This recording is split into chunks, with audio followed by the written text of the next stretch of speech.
In February, the stock market was at an all-time high. Then came the coronavirus, and then there was a huge dip. Right now, it looks like it's going to be a good day on Wall Street. Dow futures are up more than 300 points. All three major indices are up right now.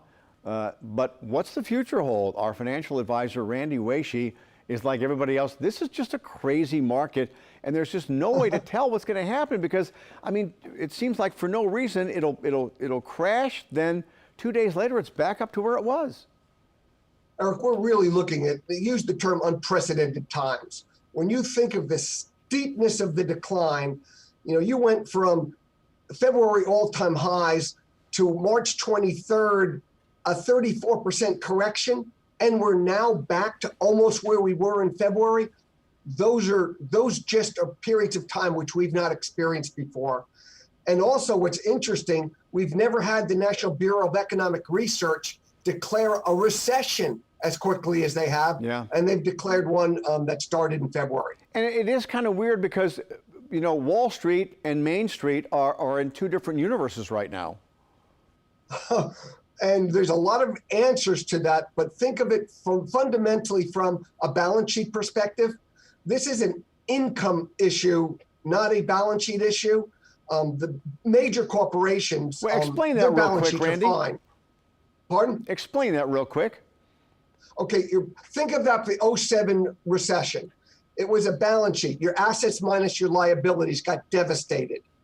And the banking system and the financial institutions had brought us to a brink of a financial collapse. This issue is an income issue. Income has been disrupted. And Main Street doesn't have a balance sheet.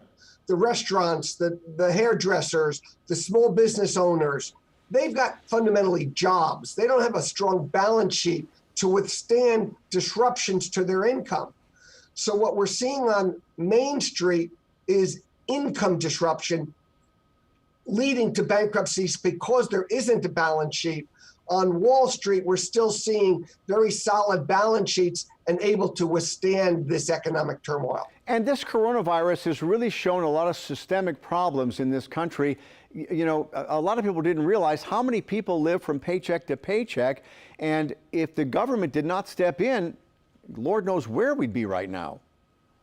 Eric, it was not smooth, but I will tell you what the Federal Reserve has been doing, what the Treasury's doing, and what Congress did with the PPP money and the monies that they gave to people that are unemployed literally saved this economy. And it's continuing to save this economy. I can tell you I got at least 24 small business clients that in the absence of the PPP money would not be in operations today. And so as a result of that, they kept their people employed, and they're going to make it to the end. What are you advising your clients or people with 401ks, IRAs, things like that? Should you be worried about it? Should you sell out and put cash on the sideline, or what?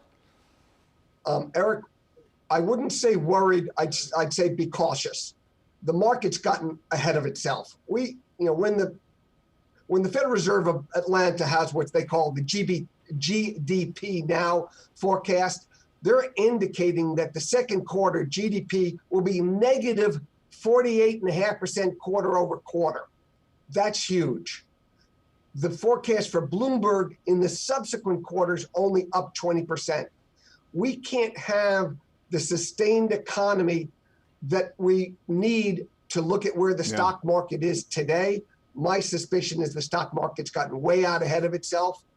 But that does not reflect on what you should do with your 401k. What you should be doing with your 401k is continuing to invest. If you're relatively young, continue to have an overweight to equities. If you're older, start reducing some of that equities. All right, Randy. And we still don't know what's going to happen with people who are on unemployment when that government money runs out. So there's a lot of stuff we don't know. It runs out in July. Yeah. My suspicion is we'll see an extension of some sort. All right. Well, we run out of time. Thank you very much. We appreciate your insight.